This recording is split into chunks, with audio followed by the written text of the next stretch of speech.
আসসালামু আলাইকুম। গল্পকথা পাই মেহেনাজে আপনাদের সবাইকে স্বাগত। আমি মেহনাজ লুবনা।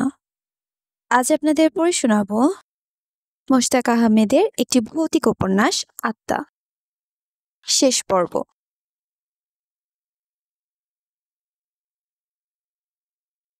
রোবার হাতের ভাঙা স্থানটা কাপড় দিয়ে শক্ত করে বেঁধে দেওয়া হয়েছে, যেন হাড়ের আর স্থানচ্যুতি না ঘটে। সকাল না হওয়া পর্যন্ত আপাতত কিছু করার নেই। অবশ্য সকালেও কতটুকু করা সম্ভব হবে সেটা নিয়েও যথেষ্ট সংশয় রয়েছে সবার। কারণ সকাল হওয়ার আগে অনেক কিছু ঘটতে পারে।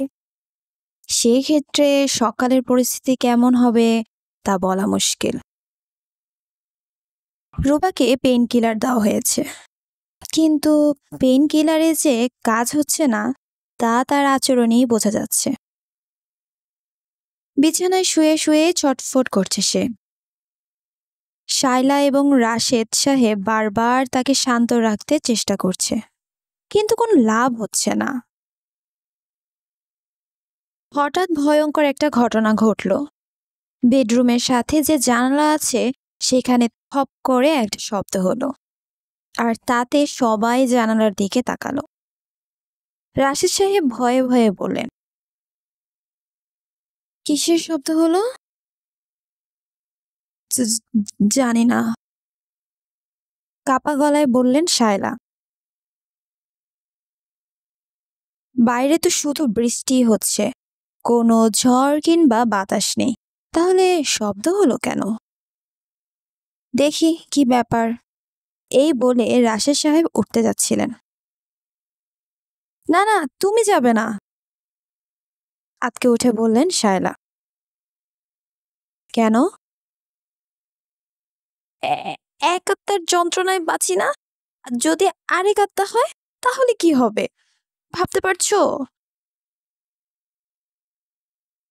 রাশেদ সাহেব কোনো উত্তর দিলেন না, কিন্তু তার দৃষ্টিটা কাছের জানালার দিকে। আর ঠিক তখনই ঘটল ঘটনাটা।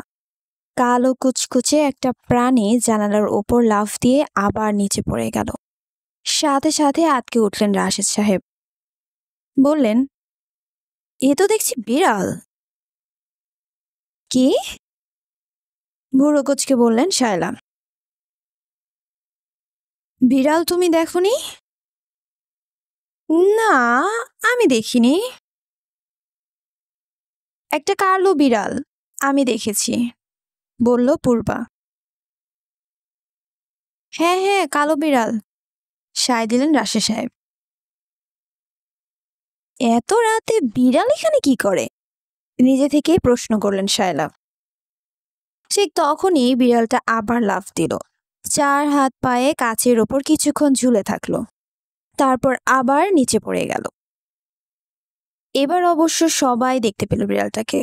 কালো কুচকুচে বিড়ালটার চোখ দুটো অদ্ভুতভাবে জ্বলছিল, দেখে মনে হচ্ছিল বুঝি সাক্ষাৎ শয়তান। বিড়ালটার চাহনি এত ভয়ঙ্কর যে কিছুক্ষণের জন্য সবাই কথা বলতেই ভুলে গেল। শায়লা দ্রুত উঠে এসে সব জানালার পর্দা টেনে দিলেন। এতটুকুতেই হাঁপিয়ে উঠেছেন তিনি। বিড়বিড় করে বললেন, আত্মাটা এবার বিড়ালের চেহারা নিয়ে বাড়িতে ঢুকতে চেষ্টা করছে। তুমি কিভাবে বুঝলে? প্রশ্ন করলেন রাশেদ সাহেব। তো তা না হলে এত রাতে এখানে বিড়াল আসবে কোথা থেকে? গত 5 বছরে তুমি কি এই বাড়ির আশেপাশে কোনো বিড়াল দেখেছো? না। তাহলে এই বিড়ালটাই আত্মা। তুমি কি চোখ দুটো দেখেছো? মনে হচ্ছিল বুঝি আগুনের গোলা। হ্যাঁ, দেখেছি, ভয়ঙ্কর। জানি না কপালে কি আছে। হে আল্লাহ, তুমি আমাদের বাঁচাও। এটা নির্ঘাত শয়তান। বশির আলী বলেছিল, খারাপ আত্মারা বিড়ালের রূপে আসে। বিড়বিড় করে বললেন শায়লা। এতক্ষণ শফিক মোড়ায় বসেছিল। কি মনে করে সে উঠে এসে খাটের কোনায় বসলো। শায়লা জানালার পর্দাগুলো আবার ভালো মতো দেখলেন। যখন তিনি নিশ্চিত হলেন বাইরে আর কিছু দেখা যাচ্ছে না, তখন আবার রুবার পাশে এসে বসলেন। তিনি বসতে না বসতেই জানালায় আবার কয়েকবার ধপ ধপ শব্দ হলো। আতঙ্কে সবার বুক শুকিয়ে এলো। কেউ কোনো কথা বলল না। ভয়ে রবি আর দিবা পূর্বাকে আরো জোরে আঁকড়ে ধরল। এভাবে বেশ কিছুক্ষণ অপেক্ষা করার পর যখন কিছু ঘটল না, রাশি সাহেবই প্রথম কথা বললেন। আমার মনে হয় বিড়ালটা এখন চলে গেছে। জানালার পর্দাটা সরিয়ে দিই। তোমার কি মাথা খারাপ? ধমকে উঠলেন শায়লা। বিড়ালটা থাক আর চলে যাক, তাতে আমাদের কিছু যায় আসে না। তুমি নিশ্চয়ই বুঝতে পারছো বিড়ালটা আমাদের কোনো উপকারে আসবে না, বরং ক্ষতিই করবে। তা কিভাবে নিশ্চিত হলে তুমি? এমনও তো হতে পারে বিড়ালটা আমাদের কোনো উপকার করবে। বিড়াল কিভাবে আমাদের উপকার করবে? আমরা এখানে 7 জন মানুষ যেখানে কিছুই করতে পারছি না, বিড়াল কি করবে? আমি স্পষ্টভাবেই বলে দিচ্ছি, রাতে আত্মা দেখতে গিয়ে সবাইকে জীবন মরণের সমস্যায় ফেলেছ। এখন যদি বিড়াল ঘরে এনে সবার মৃত্যু নিশ্চিত করার মতলব করো, তাহলে আমি তুল কালাম লাগিয়ে দেব। আমি বলছিলাম, বিপদে তো আমরা পড়েছি। এখন কি উচিত নয় সে বিপদ থেকে নিজেদের উদ্ধার করার চেষ্টা করা? এখন আমাদের একজনের জীবন নিয়ে টানাটানি। তুমি কি চাও সবার জীবন নিয়ে টানাটানি হোক? হঠাৎ চিৎকার করে উঠলেন শায়লা। না, তা চাই না। রাশি সাহেবের গলা অবশ্য নরম। তাহলে এই বিড়াল নিয়ে আর কোনো কথা নয়। আমি আমার জীবন থাকতে এই বিড়ালকে বাড়িতে ঢুকতে দেবই না। রাশি সাহেব আর কথা বাড়ালেন না। শালার কথায় যুক্তি রয়েছে। হয়তো এই বিড়ালই শয়তান, আত্মাটার ভিন্ন এক রূপ। অথবা হয়তো অন্য কোনো আত্মা যা তাদের বিপদ বাড়াবে বই কি কমাবে না। তাই তিনি আর কোনো কথা বললেন না। চুপ করে খাটের পাশে বসে থাকলেন। পূর্বা, রবি আর দিবা এক কোনায় বসির আলীর ব্যাগ নিয়ে বসেছে। পূর্বা কেন যেন মনে হচ্ছে এই ব্যাগের মধ্যে এমন কিছু রয়েছে যা দ্বারা এই আত্মাকে প্রতিহত করা সম্ভব। তার এই বিশ্বাসের কারণ সে বলতে পারবে না। যে কোনো কারণেই হোক, এই ধারণা তার মনের মধ্যে ঢুকেছে। অবশ্য ধারণাটা যে খুব শক্ত তা নয়, কারণ যদি সত্যি এমন কিছু থাকতো তাহলে নিশ্চিত বশির আলী আত্মাকে প্রতিহত করতে চেষ্টা করত। কিন্তু সে করেনি, কিংবা পারেনি। তাই আশার পাশাপাশি দ্বিধাও কাজ করছে তার মধ্যে। রবি আর দিবা পূর্বার শরীর ঘেঁষে বসে আছে। পূর্বা যখন ব্যাগটা খুলতে যাবে, রবি বলল, আপা, তুমি যে ব্যাগ খুলছো তাতে কিছু হবে? জানি না রে। ব্যাগের মধ্যে কি কিছু আছে তাও জানি না, তারপরও খুলে দেখি। আমার খুব ভয় করছে আপা। এবার কথা বলল দিবা। ভয় করে আর কি লাভ? তোমার ভয় করে না? হ্যাঁ, করে। তবে এখন ভয় অনেক কমে গেছে। সারা রাত ভয়ের মধ্যে থাকতে থাকতে এখন কেন যেন অতটা ভয় লাগছে না। কিন্তু আমার তো ভয় করছে। ভয় করলে আমাকে ধরে থাক, দেখবি ভয় করবে না। আপা, মামিকে কি আত্মাটা মেরে ফেলবে? না, কাউকেই মারবে না। কিন্তু আত্মা যে বললো মামির আত্মা নিয়ে নেবে। তুই এত কথা বলছিস কেন দিবা? খালি বাজে কথা, বলল রবি।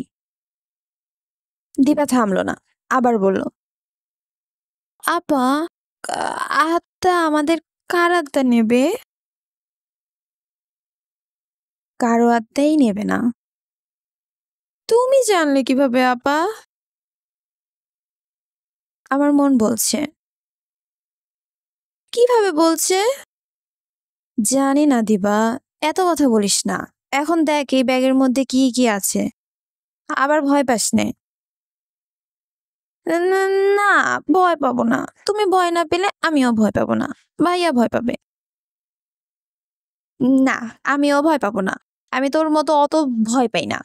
আপার কোলের মধ্যে গিয়ে বসে থাকি না। সাথে সাথে প্রতিবাদ করে উঠল রবি।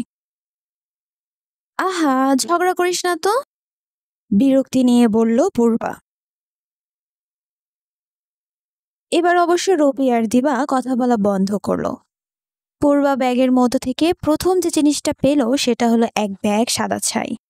এই ছাই বশির আলী আত্মার উদ্দেশ্যে ছুড়ে মেরেছিল। এরপরে শিকড়ের মতো দেখতে অনেকগুলো প্রাণীর আঙ্গুল আর হাত পা পেল। এরই একটা সে গত রাতে দেখেছিল। কাটা আঙুলগুলো দেখে রবি ও দিবা দুজনেই ঘাবড়ে গেল। রবি কাপা গলায় বলল, এগুলো কিসের হাত পা পা?" মনে হয় হাঁস, মুরগি, বানর বা অন্য কোনো প্রাণীর হবে। এগুলো দিয়ে কি করে? ভূত প্রেত আর আত্মা সাধন করে।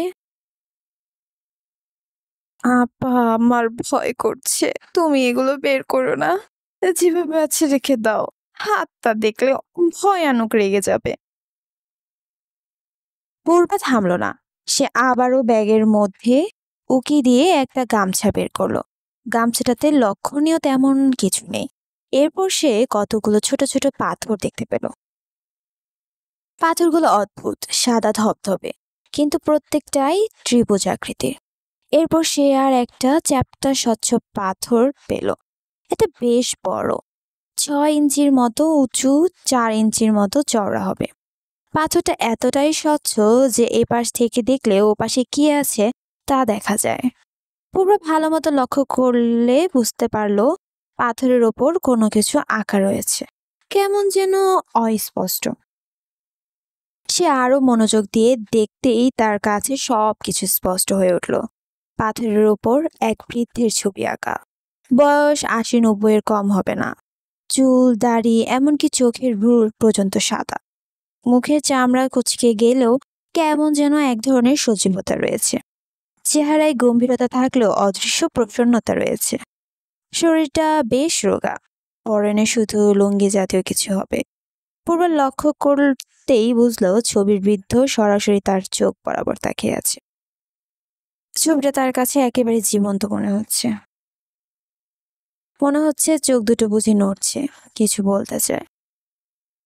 পূর্বা এক দৃষ্টিতে ছবির দিকে তাকিয়ে আছে দেখে দিবা বলল, আপা, এটা কার ছবি?" "জানি না।" "তাহলে এভাবে দেখছো কেন?" "এমনি, ছবিটা কেমন যেন।" কই, শুধু পাথরের উপর একটা ছবি আঁকা, এটা আর কেমন কি?" হ্যাঁ, তাই তো। হয়তো সবকিছুই স্বাভাবিক।" ছোট দীর্ঘশ্বাস ছেড়ে বলল পূর্বা। "ব্যাগের মধ্যে কি কি আছে দেখবে না?" "হ্যাঁ, দেখব।" এই বলে পূর্বা যখন আবার ব্যাগের মধ্যে উকি দিল, ঠিক তখনই ঘটল অঘটনটা। কেউ একজন এসে প্রচন্ড জোরে ধাক্কা দিল পূর্বাকে। পূর্বা ছিটকে গিয়ে পাশের দেয়ালে ধাক্কা খেলো। দিবা আগেই কোল থেকে পড়ে গেছে। পূর্বা কিছুই বুঝে ওঠার আগেই দেখে শূন্যে ভাসতে শুরু করলো। এদিকে শালা চিৎকার করে উঠেছে, "এ এ এ কি হচ্ছে পূর্বা, তোর এ কি হলো?" এবার অদৃশ্য কণ্ঠে কথা ভেসে এলো, "তোর এত বড় সাহস, তুই এই ব্যাগ খুলেছিস? তোকে কে ব্যাগ খুলতে বলেছে?" "আমার ভুল হয়ে গেছে, আমার..."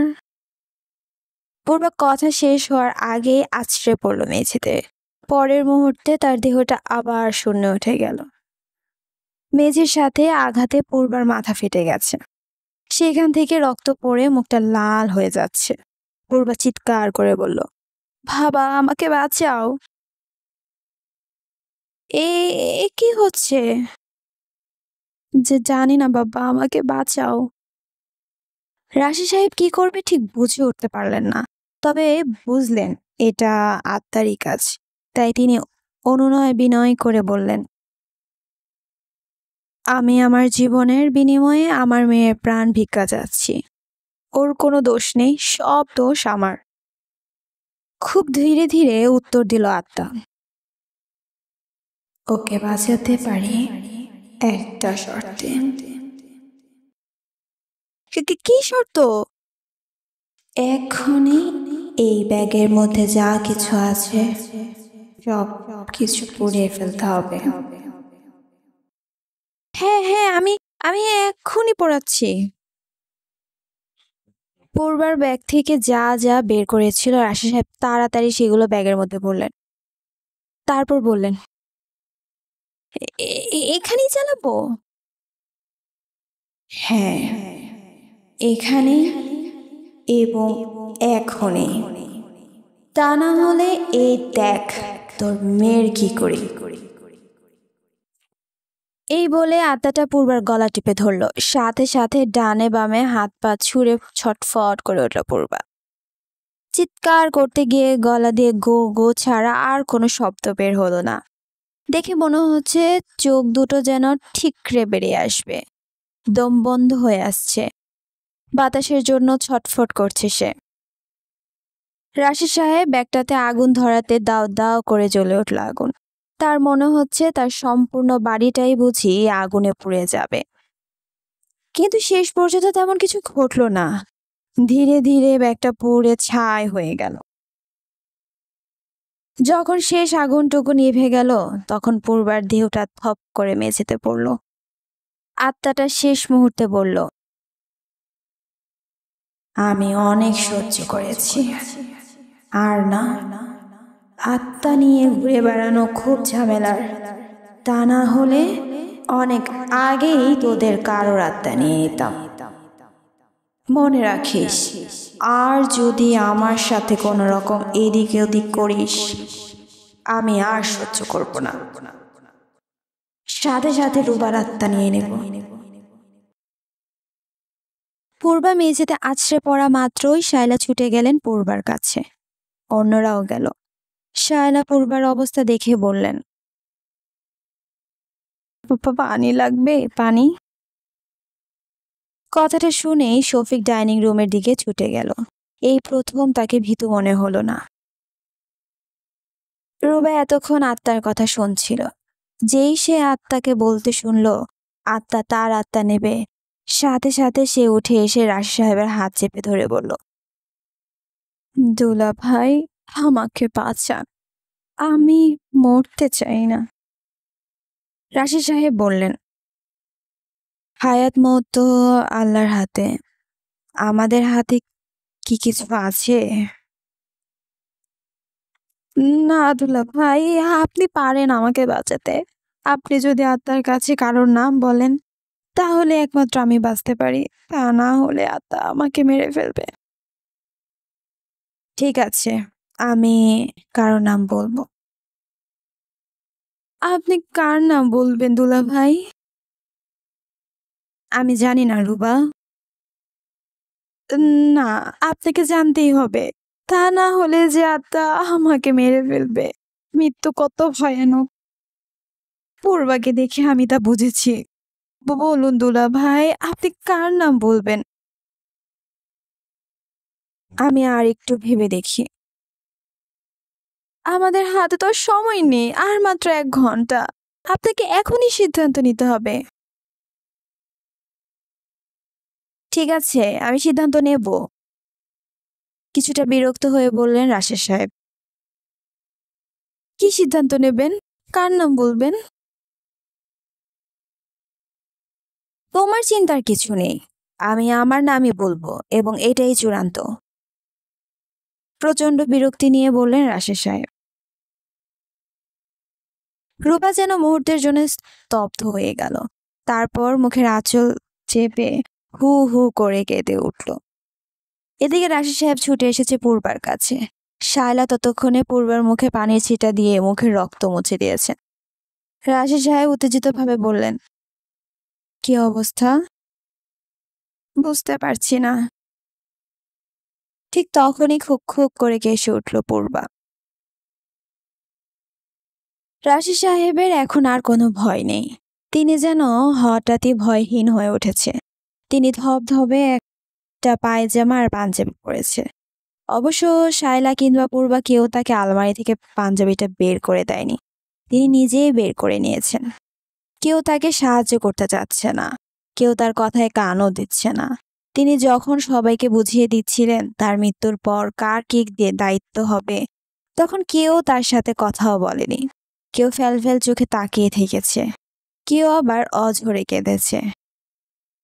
রাশেদ সাহেব ঘড়ি দেখলেন, 4:10 বাজে। আত্মাটা যে কোনো সময় তার নিজের আত্মাটা নিয়ে যেতে পারে। আত্মা অবশ্য জানিয়েছে ফজরের নামাজের কিছু আগে তার আত্মা নেবে। সেই হিসেবে এখনো কিছুটা সময় হাতে আছে। রাশিদ সাহেব মৃত্যুটাকে স্বাভাবিকভাবে গ্রহণ করছেন। মানসিকভাবে তিনি সম্পূর্ণই প্রস্তুত। অবশ্য মৃত্যুর আগে তার খুব চা খেতে ইচ্ছে হচ্ছে, কিন্তু কেউ তাকে চা বানিয়ে দেবে না, তাই আর চা খাওয়া হচ্ছে না। মনের মধ্যে অপূর্ণতা বলতে এইটুকুই। তবে তিনি খুব অবাক হচ্ছেন ভেবে যে তার জীবনের জন্য খুব একটা মায়া হচ্ছে না, এমনকি এখন আর ভয়ও লাগছে না। অথচ সারাটা রাত কি ভয়ই না কাটিয়েছেন। ছোট ছোট ছেলে মেয়েকে এভাবে ফেলে রেখে যাচ্ছেন, এই বিষয়টাও তার মনের মধ্যে খুব একটা প্রভাব ফেলছে না। সম্ভবত তিনি তার পরিবারের সদস্যদের জীবনে রক্ষা করতে পারছে, এই সুখটাই সকল দুঃখ কষ্টকে অবদমিত করে রাখছে। রাশিদ সাহেব 2 রাকাত নফল নামাজ পড়বেন। শায়লার পূর্বা কাছে জায়নামাজ চেয়ে কোনো লাভ হলো না, কেউ তাকে জায়নামাজ দিল না। তাই তিনি নিজেই জায়নামাজ নিয়ে বসলেন। একটি সময় নিয়ে নামাজ শেষ করলেন। নামাজ শেষে যখন তিনি উঠতে যাবেন তখন ম্যাও ম্যাও শব্দ কানে এলো তার। বুঝতে পারলেন ড্রয়িং রুমে একটা বিড়াল ভয়ানক বিপদে পড়েছে। তাই তিনি দ্রুত ড্রয়িং রুমের দিকে পা বাড়ালেন। অবশ্য তার আগেই শায়লা পৌঁছে গেছে সেখানে। কালো কুচকুচে একটা বিড়াল ড্রয়িং রুমের জানালা দিয়ে ভেতরে প্রবেশের চেষ্টা করছে। এই জানালাটাই সারা রাত ধরে যতবার বন্ধ করা হয়েছে ততবারই একা একা খুলে গেছে। শায়লা বিড়ালটাকে দেখা মাত্রই চিৎকার করে বললেন, পূর্বা, শফিক, কিছু একটা নিয়ে আয়। শয়তানটাকে আমি ভেতরে ঢুকতে দেব না, আমার জীবন থাকতে দেবই না। বিড়ালটা একটু মোটা হওয়ায় আর জানালা লোহার গার্ডদের ফাঁক ছোট হওয়ায় চেষ্টা করেও ভেতরে ঢুকতে পারছে না, পেটের কাছে আটকে গেছে, আর এর জন্যই ম্যাও ম্যাও করে ডাকছে। শালা আবার চিৎকার করে বলল, কই, লাঠি এনেছিস? শফিক অবশ্য ততক্ষণে রান্নাঘর থেকে বটি নিয়ে এসেছে, কিন্তু তাকে আর কিছু করতে হলো না। তার আগেই অদৃশ্য কিছু একটা প্রচন্ড জোরে আঘাত করলো বিড়ালটাকে। সাথে সাথে ম্যাও ম্যাও করে ডেকে উঠল বিড়ালটা। পর মুহূর্তেই বিড়ালটা জানালা থেকে উড়ে গিয়ে বাইরের বৃষ্টির মধ্যে পড়ল। দেখে মনে হলো কেউ বুঝি বিড়ালটাকে ধরে জোরে বাইরে ছুঁড়ে মারল। তারপর জানালাটা একা একাই আটকে গেল। অথচ রাতে অনেকবার চেষ্টা করেও জানালাটা বন্ধ করা সম্ভব হয়নি। এই ধরনের ঘটনার সবাই কিংকর্তব্য বিমূঢ় হয়ে গেল। সবার আগে শায়লাই কথা বললেন, শয়তানটার হাত থেকে এবারের মতো বাঁচা গেল। তাড়াতাড়ি সব জানালা বন্ধ করতে হবে, তা না হলে শয়তানটা আবার ঘরে আসবে। পূর্বা, তুই তোর ঘরের জানালা বন্ধ কর। শফিক, তুই তোর ঘরে যা, আমি রবির ঘরের জানালাগুলো দেখছি। রাতেই সব জানালা বন্ধ করা হয়েছে মা, আমি আর বাবাই করেছি, বলল পূর্বা। আবার ভালো মতো দেখ, যা তাড়াতাড়ি যা, দাঁড়িয়ে আছিস কেন? এই কথা বলে শায়লা রবির ঘরে ঢুকলেন। অনিশ্চিত সত্ত্বেও পূর্বা ধীর পায়ে তার ঘরে ঢুকলো। এই ঘরে সে আর দিবা থাকে। তার কেমন যেন ভয় ভয় করছে। আত্মাটার কাছে আছাড় খাওয়ার পর তার ভয়টা বেড়েছে। তার মা যদিও মাথা ফাটা জায়গাটা শক্ত করে কাপড় দিয়ে বেঁধে দিয়েছে, সেখান থেকে এখনো রক্ত বের হচ্ছে। অবশ্য রক্ত কাপড়ের বাইরে আসছে না। ভয়ের আরো একটা কারণ তার ঘরের জানালা। এই জানালা গারদের একটা লোহা ভাঙা, ফলে এখান দিয়ে যে কোনো বিড়াল খুব সহজে ভেতরে প্রবেশ করতে পারবে। ঘরে ঢুকেই চারদিকে তাকাতে পূর্বার শরীরটা কেমন যেন ছমছম করে উঠল। তার মনে হলো সে বিশাল কোনো ভুল করে ফেলেছে। দিবা কিংবা রবি কাউকে সাথে আনা উচিত ছিল। এখন যদি আত্মা তাকে আর ভাবতে চাচ্ছে না সে। এদিকে জানালার দিকে তাকাতেও সাহস পাচ্ছে না। তার মনে হচ্ছে সে জানালার দিকে তাকালে জানালা খোলা দেখতে পাবে, আর সেই খোলা জানালা দিয়ে কিছু একটা তাকে আক্রমণ করবে। পূর্বা শেষ পর্যন্ত জানালার দিকে তাকাতে পারল। জানালা পর্দা সরানো থাকলেও জানালা বন্ধ, এ বিষয়ে নিশ্চিত হলো সে। বারের বৃষ্টি হচ্ছে, জানালার কাচের মধ্য দিয়ে স্পষ্ট দেখতে পাচ্ছে। মনটা শান্ত হয়ে এলো তার। এতক্ষণে জমে থাকা নিঃশ্বাসটা ছেড়ে দিল, কিন্তু চোখ সরিয়ে নেওয়ার সময়ই তার মনে হলো সে যেন কিছু একটা দেখেছে। মুহূর্তেই ভয়ের একটা শীতল স্রোত তার শির দ্বারা বেয়ে নিচে নেমে গেল। সে নিশ্চিত সে কিছু একটা দেখেছে, কিন্তু কি মনে করতে পারল না। তাহলে সে কি আবার জানালার দিকে তাকাবে? না, দরকার নেই, জানালা তো বন্ধই আছে, তাহলে অসুবিধা কোথায়? কিন্তু শেষ মুহূর্তে সে কি দেখলো? পুরো বুঝতে পারলো সে ঘামতে শুরু করেছে। তার মধ্যে তীব্র অস্থিরতা, কিছুতেই সে নিজেকে স্থির রাখতে পারছে না। তার কি আবার জানালার দিকে তাকানো উচিত হবে? কি না কি দেখে মনস্থির করতে পারছে না। প্রচন্ড দ্বিধায় সে যেন মানসিক বিকারগ্রস্ত রোগীতে পরিণত হয়েছে। তাকে একটা সিদ্ধান্তে আসতেই হবে। হ্যাঁ, আসতেই হবে। তাই তো সে আচমকাই ঘুরে জানালার দিকে তাকালো। পূর্বা যা দেখলো তাতে তার শরীর থরথর করে কাঁপতে শুরু করলো। জানালায় সালমা দাঁড়িয়ে আছে। সালমা জানালার ভাঙা লোহার গারদে মুখ রেখে তাকে হাত দিয়ে রাখছে। মনে হচ্ছে কিছু বলতে চায়। বোঝা যাচ্ছে ও খুব বিপদে পড়েছে। ওর চাহনি বলে দিচ্ছে সে কথা। সবচেয়ে ভয়ঙ্কর ব্যাপার, সালমার মুখে রক্ত। ওর নাক দিয়ে টপ টপ করে রক্ত পড়ছে। মনে হচ্ছে কেউ বুঝি ওর মুখে প্রচন্ড জোরে আঘাত করেছে। পূর্বা কি করবে ঠিক বুঝে উঠতে পারছে না। সালমা কি তাহলে তাকে জানালা খুলে দিতে বলছে? কিন্তু কেন? জানালা খুলে কি লাভ? ও তো এখান দিয়ে ভেতরে আসতে পারবে না। সামনে দরজা দিয়ে আসছে না কেন? তাহলে কি সালমা তাকে কিছু বলতে চায়? কিন্তু কেন? কি স্বার্থ ওর? তাছাড়া কি ওকে আঘাত করেছে? পূর্বা দেখলো সালমা ধীরে ধীরে মুখ হা করছে, আবার তা বন্ধ করছে। অর্থাৎ সালমা কিছু বলতে চায়, কিন্তু সেটা কি? হ্যাঁ, সালমা হাত দিয়ে তাকে জানালা খোলার ইশারা করছে। পূর্বা এখন কি করবে? সে কি জানালা খুলবে? সালমা কি তার কোনো ক্ষতি করবে? না, করবে না। সালমা তার কোনো ক্ষতি করতে পারবে না। কিন্তু সালমা কি জীবিত না মৃত? এই কথা মনে হতেই পূর্বার রক্ত হিম হয়ে গেল। সালমা কি তাহলে ভিন্ন কোনো আত্মা, যা এই ঘরের আত্মার থেকেও ভয়ঙ্কর?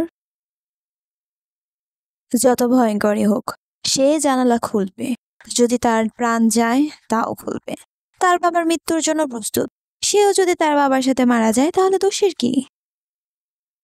পূর্বা জানালার কাছে এসে দাঁড়াতেই সে দেখল সালমা এক দৃষ্টিতে তার দিকে তাকিয়ে আছে। দৃষ্টিতে স্বাভাবিকতার থেকে অস্বাভাবিকতাই বেশি, তবে এক ধরনের ব্যাকুলতাও রয়েছে।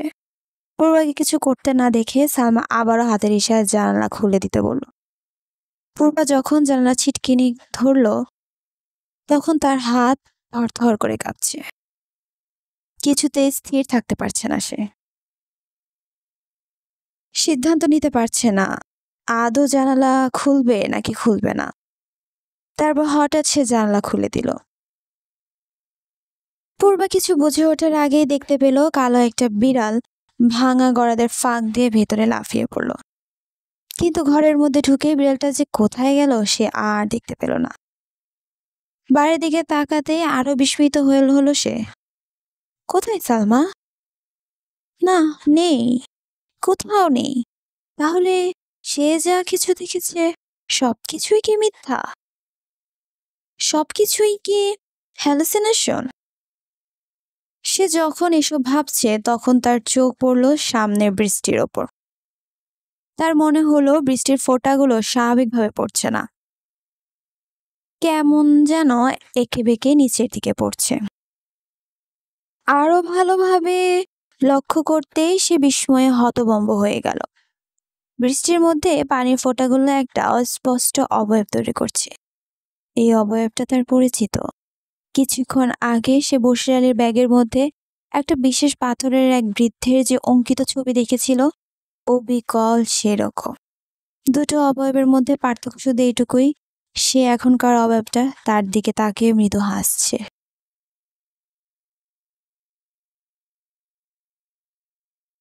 এই, তুই জানালা খুলেছিস কেন? পেছন থেকে প্রচন্ড জোরে থমকে উঠল শায়লা। পূর্বা কিছু বলার আগে তিনি আবারও থমকে উঠলেন। তুই এখানে দাঁড়িয়ে কি করছিস? কতক্ষণ হলো তুই এই ঘরে এসেছিস, আর আমরা ওদিকে চিন্তায় মরি। কথা বলতে বলতে শায়লা জানালাটা আটকে দিলেন। তারপর অবাক হয়ে বললেন, এ কি, জানালা এখানে রক্ত কেন? পূর্বা এবার দেখল জানালা লোহার গড়াদের নিচে ফোঁটা ফোঁটা রক্ত পড়ে আছে। এতক্ষণের উত্তেজনায় সে খেয়াল করেনি। বলল, মনে হয় আমার মাথার ফাটা জায়গা থেকে পড়েছে। কি বলছিস তুই? দেখি দেখি। শায়লা পূর্বার মাথা পরীক্ষা করে বললেন, কই না তো, তোর মাথা থেকে তো রক্ত পড়ার কোনো লক্ষণ দেখতে পাচ্ছি না। তাহলে তো আমি জানি না মা। কি বলছিস? জানালা খুলে বসে আছিস অথচ জানিস না এখানে রক্ত এলো কোথা থেকে? না মা। তাহলে জানালা খুলেছিস কেন? পূর্বা কিছুক্ষণ চুপ থেকে বলল, আমার ভয় লাগছে মা। শায়লা আবার চোখ কুঁচকে পূর্বার দিকে তাকালেন। তারপর বললেন, আয় আমার সাথে আয়, এই ঘরে বেশিক্ষণ না থাকাই ভালো। দুজনে আবার বেডরুমে ফিরে এলো। পূর্বা অবশ্য ইচ্ছে করেই তার বাবার পাশে গিয়ে বসলো। এ ঘরে আসার পর তার ভয় যেন আরো বেড়েছে। বারবার এদিক ওদিক তাকাচ্ছে। ব্যাপারটা নজর এড়ালো না রাশেদ সাহেবের। বলল, কি রে পূর্বা, তুই বারবার এদিক ওদিক তাকাচ্ছিস কেন? বাবা, আমার কেমন যেন ভয় ভয় করছে। দূর পাগলি, তোদের আবার ভয় কিসের? আত্মা তোদের কিছুই করবে না। পূর্বা একটু সময় নিল, তারপর বলল, আচ্ছা বাবা, তোমাকে একটা কথা বলি। একটা কেন, 100টা বল। পূর্বা আর চোখে একবার তার মাকে দেখে নিল। এই মুহূর্তে তার মা বোধ হয় তার এত বেশি কথা বলা ভালো চোখে দেখছে না। তারপরে সে বলল, বাবা, বিড়ালটা কি ভালো না খারাপ? আমি জানি না রে, অন্য কোনো আত্মাও হতে পারে। কিন্তু অন্য কোনো আত্মা হলে আমাদের এখানকার আত্মা বিড়ালটাকে মারতে যাবে কেন? ব্যাপারটা আমিও ভেবেছি, কিন্তু কোনো উত্তর খুঁজে পাইনি। হঠাৎ এই কথা বলছিস কেন?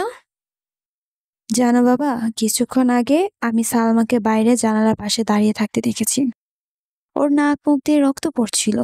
দেখে মনে হচ্ছিল কেউ বুঝি ওকে খুব মেরেছে। কি বলছিস তুই?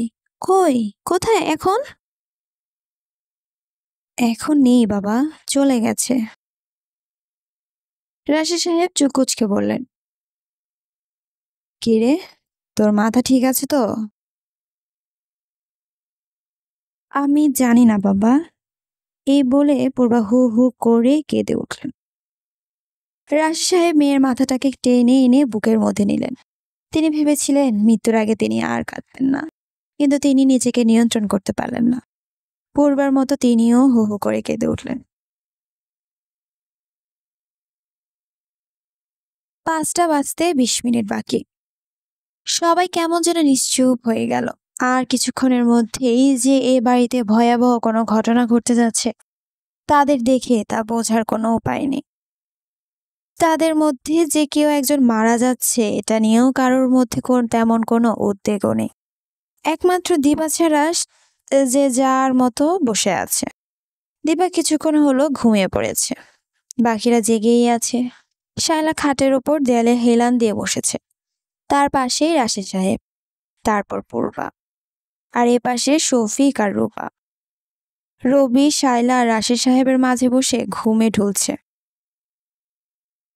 রূপা নড়ে চড়ে বসার সময় নিচে মেঝের দিকে তাকালো, আর তাতেই সে চমকে উঠল। রূপার আচরণে অবাক হলেন রাশেদ সাহেব।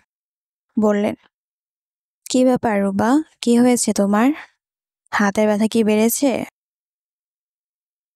দুলা ভাই, মেঝেতে। মেঝেতে কি? রক্ত। রক্ত? হ্যাঁ দুলা ভাই, এই যে এইখানে দেখুন। রাশেদ সাহেব উঠে এসে দেখেন সত্যি খাটের নিচে এক পাশে জমাট বাঁধা রক্ত। তিনি সত্যি বিস্মিত হলেন। ততক্ষণে অন্যরাও এসেছে। সবারই একই প্রশ্ন, এখানে রক্ত এলো কোথা থেকে? শায়লা বললেন, নিশ্চয়ই আত্মাটা আশেপাশে কোথাও আছে। কিন্তু রক্তের ধারা দেখে তো মনে হচ্ছে কিছু একটা বাইরে থেকে খাটের নিচে এসে ঢুকেছে, বললেন রাশেদ সাহেব। তুমি কি বলতে চাচ্ছ? সন্দেহ নিয়ে বললেন শায়লা। আমি বলতে চাচ্ছি খাটের নিচে কিছু একটা আছে। কি থাকবে? তুমি না বললে আত্মা? তাহলে কি খাটের নিচ থেকেই শয়তানটা আমাদের আক্রমণ করবে? শায়লার কথার মাঝে রাশেদ সাহেব ছাড়া সবাই খাটের উপর উঠে গেল। তবে পূর্বা এগিয়ে এলো, বলল, বাবা আমাকে দেখতে দাও, দেখি খাটের নিচে কে আছে। না না, তোকে দেখতে হবে না, আমাকেই দেখতে দে। তুমি পারবে না, আমি দেখি, বলল পূর্বা। শেষে দুজনে একই সাথে খাটের নিচে উকি দিল। খাটের নিচে অনেক রক্ত দেখে দুজনের সন্দেহ আরো বাড়ল। পূর্বা খাটের একেবারে কোনায় তাকাতেই দেখতে পেল বিড়ালটাকে গুটিসুটি মেরে অন্ধকারে বসে হাঁপাচ্ছে। দেখে মনে হচ্ছে খুব ক্লান্ত, মুখটা এখনো রক্তাক্ত, তবে চোখ দুটো ভয়ঙ্কর ভাবে জল জল করছে। যে কেউ দেখলেই নিশ্চিত আটকে উঠবে। এদিকে শায়লা শঙ্কিত গলায় বললেন, এই তোমরা এতক্ষণ কি দেখছো? রাশেদ সাহেব বা পূর্বা কেউ কোনো কথা বলল না। তারা চুপচাপ খাটে এসে বসল। শায়লা আবার বললেন, তোমরা কি দেখলে বললে না তো? বিড়াল, খুব শীতল গলায় বললেন রাশেদ সাহেব। বিড়াল? এখানে বিড়াল আসবে কোথা থেকে? দরজা জানালা তো সব বন্ধ। কিভাবে যে এসেছে তা তো বলতে পারবো না, তবে সেই কালো বিড়ালটা। কোন কালো বিড়ালটা? অস্থির হয়ে প্রশ্ন করলেন শায়লা। যেটা ড্রয়িং রুমের জানালা দিয়ে ভিতরে ঢোকার চেষ্টা করেছিল। কি বলছো? আমি যদি এক্ষুনি ওটাকে না মেরেছি, এই বলে শায়লা খাট থেকে নামতে গেলেন। রাশেদ সাহেব বাধা দিয়ে বললেন, না তুমি নামবে না, বিড়ালটা আছে, থাকুক। বিড়ালটা তো আমাদের আর কোনো ক্ষতি করছে না। তাছাড়া বিড়ালটা আহত, নিশ্চয় বিপদে পড়েই এখানে এসেছে। তোমার কি মাথা খারাপ? ওটা একটা শয়তানের আত্মা, বিড়াল সেজে এসেছে। তুমি কিভাবে নিশ্চিত হলে মা? এবার কথা বলল পূর্বা। এতে আবার নিশ্চিত হওয়ার কি আছে? দেখো কোথা থেকে রক্ত খেয়ে এখানে এসে বমি করেছে। আসলে আহতটা হয়তো কিছুই না, শুধু অন্য আত্মাগুলোর জন্য অপেক্ষা করছে। সময় হলেই আমাদের উপর ঝাঁপিয়ে পড়বে। ঝাঁপিয়ে পড়লে পড়বে, তুমি এখন বিড়ালটাকে তাড়াতে চেষ্টা করবে না। তুই থাম তো, যেমন বাপ তেমন মেয়ে, দুইজনে মিলে। শায়লা তার কথা শেষ করতে পারলেন না, তার আগেই ভয়ঙ্কর হাসিটা শোনা গেল। সবাই বুঝতে পারলো আত্মাটা আশেপাশে কোথাও আছে। মুহূর্তেই সবার মধ্যে আতঙ্ক ছড়িয়ে পড়ল। তাহলে এই সেই চরম মুহূর্ত যার জন্য তারা সারাটা রাত আতঙ্ক আর ভয় কাটিয়েছে। আমার সময় হয়ে এসেছে, আর কিছুক্ষণের মধ্যেই আমরা আত্মারা পৃথিবী থেকে চলে যাব। অদৃশ্য কণ্ঠে ভেসে এলো কথাগুলো। কেউ কোনো কথা বলছে না দেখে আত্মা আবার বলল, এখন তোরা তোদের পাপের প্রায়শ্চিত্ত করবি। আমি তোদের মধ্যে থেকে একজনের আত্মা নিয়ে যাব। তারপরও কেউ কোনো কথা বলছে না দেখে আত্মা আবার বলল, তোদের মধ্যে কে আমাকে আত্মা দিবি? মুহূর্তে শায়লা বললেন, আমি আমি দেব। আত্মা, তুই আমার আত্মা নে, আর করো না। তুই। শায়লার কথা শেষ হওয়ার আগেই পুরা বলল, না, আমার আত্মা। আত্মা যদি নিতেই হয় তাহলে আমার আত্মা নিবি। আমার আত্মার গুরুত্ব সবচেয়ে কম। আমার বাবা মা কারো কিছু হলে আমার ছোট ছোট ভাই বোন খুব অসহায় হয়ে পড়বে।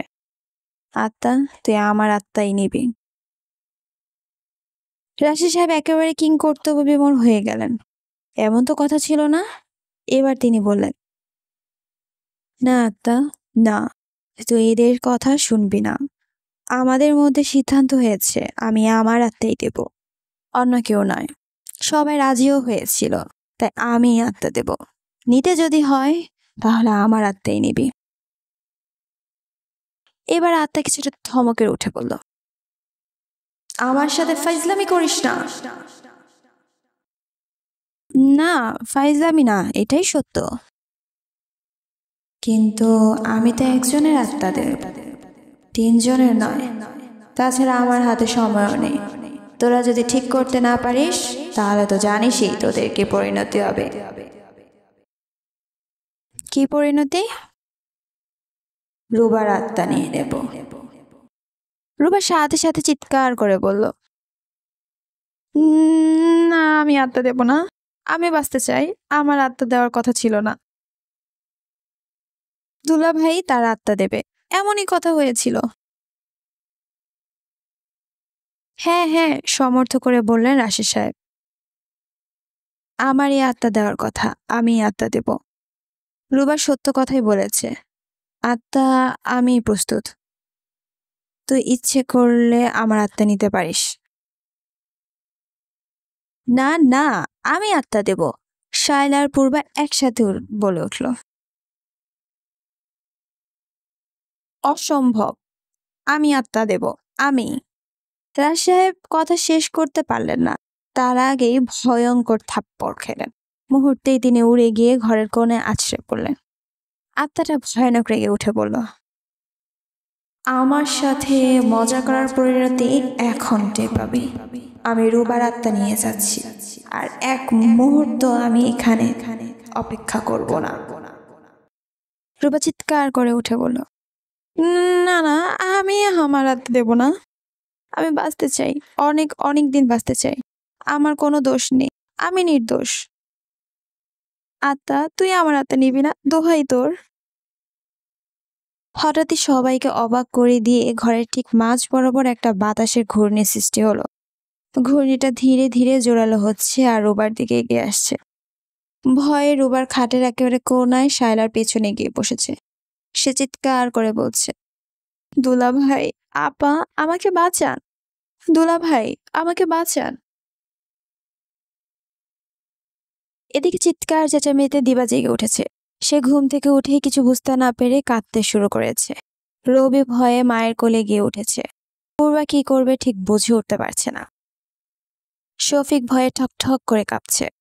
রাজ সাহেব মেঝে থেকে উঠতে চেষ্টা করলেও পারলেন না, আবারও মেঝেতে পড়ে গেলেন। খুব ব্যথা পেয়েছে তিনি। এদিকে বাতাসের ঘূর্ণিটা বেশ দ্রুত বেগে খাটের দিকে এগিয়ে আসছে। ভয়ে রুবা খাট থেকে লাফ দিয়ে ঘরের একেবারে কোণায় চলে গেল। বাতাসের ঘূর্ণিটা এবার আরো ভয়ঙ্কর রূপ নিল।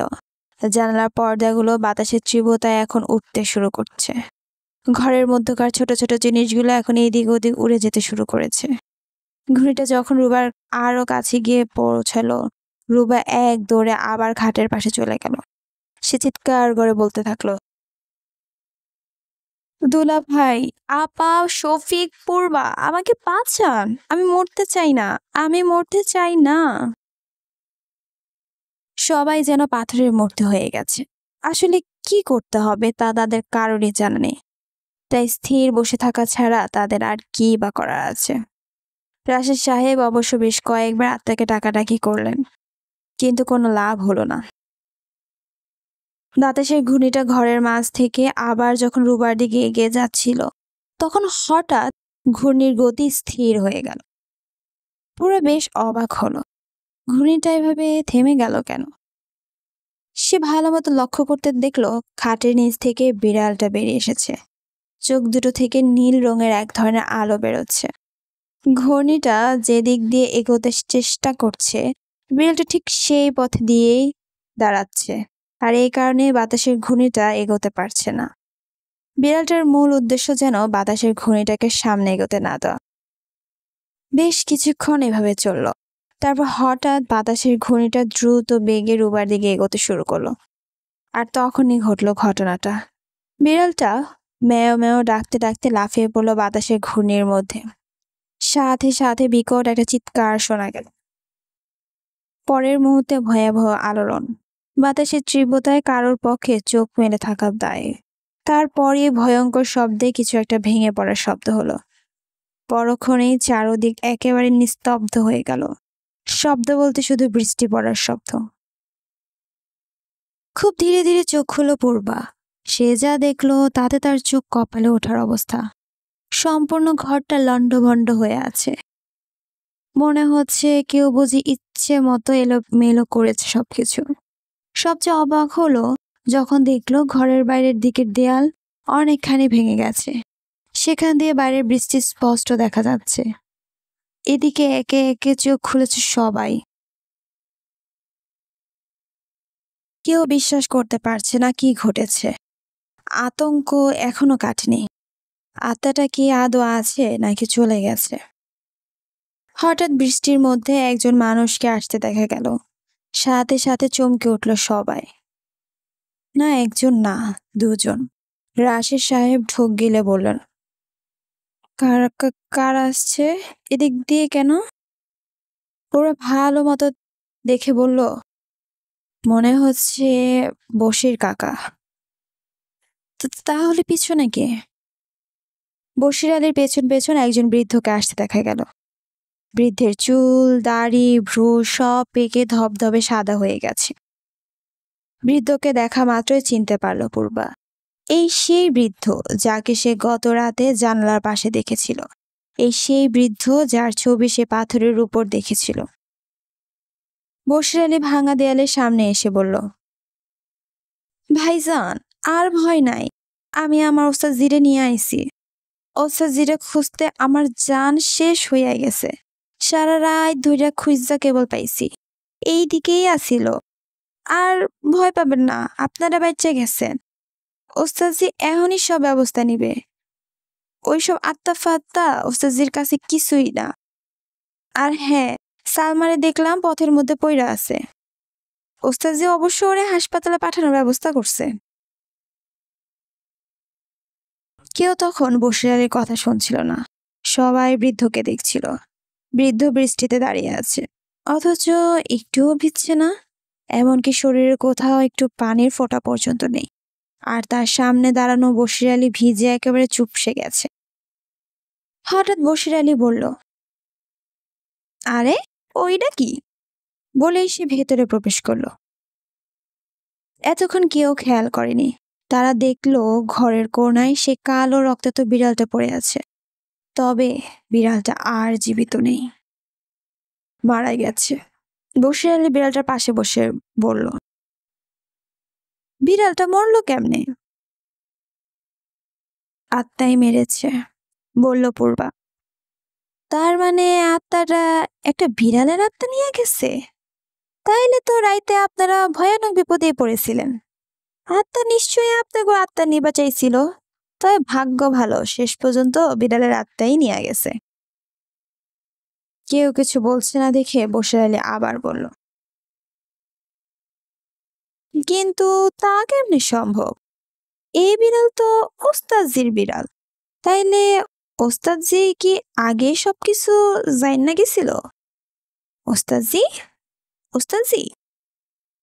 বশির আলী ছুটে আবার ভাঙা দেয়ালের কাছে এলো, কিন্তু সে তার ওস্তাদজিকে আর দেখতে পেল না।